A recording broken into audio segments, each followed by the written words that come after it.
Good morning, everyone. We're continuing here in the KITZUR HILCHOS SHABBOS in the laws of Beirah separating, and he writes like this: Pseilis hamuksa. Sometimes that which you don't want is as part of the mixture is actually muksa, which means you're not even allowed to move it.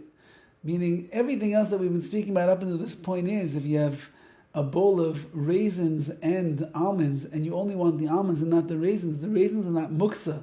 They can still be touched, and therefore to remove the oichel, that which you want, the almonds, even if you touch the raisins, you're still in good shape. But what about things that are muksa? Muksa meaning things that are not allowed to be moved, not even perhaps even if they're light to touch them and moving them around, you can't do. How do we deal with it in that case? Yesh pseilis. There are pseilis. There are those things that we don't want. Even if they're mixed in with the food, we judge them as muktzah, which means things that are not allowed to move. For example, nuts and the shells. You're eating peanuts on Shabbos that are in the shell. So what do? You have to crack open the shell in order to get the peanut out of there. And now you have the peanuts and the shells lying in the same plate, or the pistachios.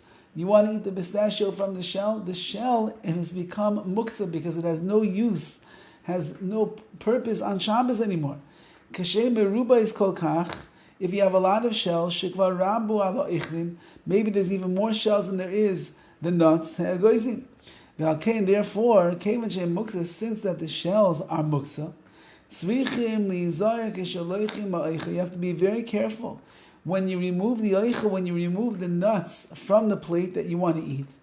Then you should not touch the shells because you're going to end up moving them. And moving them means you're moving muktzah, which you're not allowed to do on Shabbos. Therefore, it's very good if you're careful from the beginning. When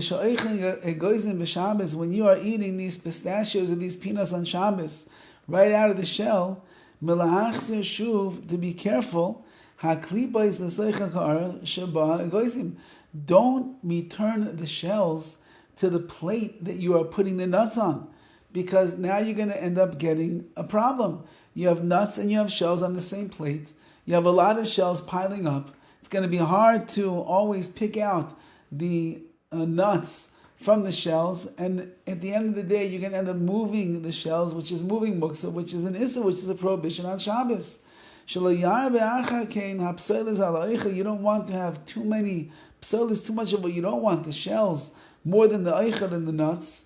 And then you end up running into this issue where you're moving muktzah around, which you're not allowed to do on Shabbos. So therefore, the best thing to do, that if you're going to eat nuts on Shabbos that have shells, you put the shells in one place and you put the nuts someplace else, so you're not going to come in contact with the shells, which are muktzah.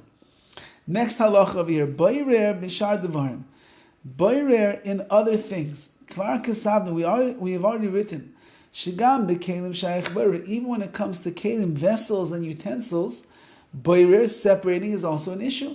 It's